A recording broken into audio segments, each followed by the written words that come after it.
தினமொரு வசனம். எபேசியர் 5வது அதிகாரம் வசனம் 15-16. ஆனபடியினாலே நீங்கள் ஞானமற்றவர்களைப் போல நடவாமல் ஞானமுள்ளவர்களைப் போல கவனமாய் நடந்து கொள்ள பார்த்து, நாட்கள் பொல்லாதவைகளானதால் காலத்தை பிரயோஜனப்படுத்திக் கொள்ளுங்கள். விளக்கம். நான் கணக்கு போடுவதில் நல்ல முன்னேற்றத்தை பெற்றிருக்கிறேன். அதற்கு காரணம், நானும் என்னுடைய மகன் ஸ்டீவும் ஒவ்வொரு நாளும் கணக்கு பயிற்சியை மேற்கொள்கிறோம். அவனுடைய கணக்கு பாடத்தில் நான் அவனுக்கு உதவி செய்கிறேன். அவன் கணக்குகளை எழுதி முடித்தவுடன் நான் அவற்றை சரிபார்க்கிறேன். சில வேளைகளில் அனைத்து கணக்குகளும் சரியா இருக்கும். ஸ்டீவ் கணக்குகளை போடும் முறையை நான் பார்க்கும்போது அவன் தன்னுடைய கணக்குகளை எவ்வாறு சரியாக போட வேண்டும் என்று அறிந்திருக்கிறான் என்பதை நான் கவனித்தேன். உண்மையில் சில கணக்குகளை அவன் என்னை விட நன்றாக போடுகிறான். ஆனால் சில வேளைகளில் கணக்கை எப்படி போடுவது என்று தெரியாமல் அவன் தவறான விடையை எழுதுகிறான்.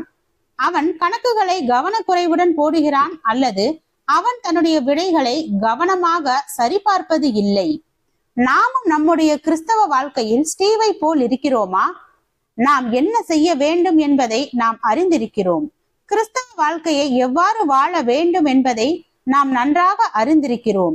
ஆனால் நம்மிடம் கவனக்குறைவும் சோம்பேறித்தனமும் காணப்படுகிறது. நாம் அனைத்து காரியங்களையும் நன்றாக அறிந்திருக்கிறோம், ஆனால் நாம் தோல்வி அடைகிறோம். உதாரணமாக, நாம் மற்றவர்களை குறித்து அவதூறாக பேசக்கூடாது என்பதை அறிந்திருக்கிறோம். ஆனால் நாம் மற்றொரு கிறிஸ்தவ நபரை குறித்து தவறாக பேசுகிறோம். நாம் நம்முடைய மனதையும் இருதயத்தையும் தூய்மையுடன் காத்துக்கொள்ள வேண்டும் என்று தேவன் விரும்புகிறார். ஆனால் நாம் பயனற்ற தொலைக்காட்சி நிகழ்ச்சிகளையும் திரைப்படங்களையும் பார்க்கிறோம். இது உண்மையல்லவா? நாம் நம்முடைய கிறிஸ்தவ வாழ்க்கைக்கு அதிகமான கவனத்தை செலுத்த வேண்டும். நாம் நம்முடைய பரலோக பிதாவுக்காக சரியான முறையில் கிரியை செய்வதில் கவனமாய் இருக்க வேண்டும். ஜெபம். தேவனுக்கு ஸ்தோத்திரம். தேவனே, நாங்கள் எங்களை முழு மனதோடு முழுமையாக ஒப்படைத்து உம்மை விசுவாசிக்க கிருபை பாராட்டும். ஆமென்.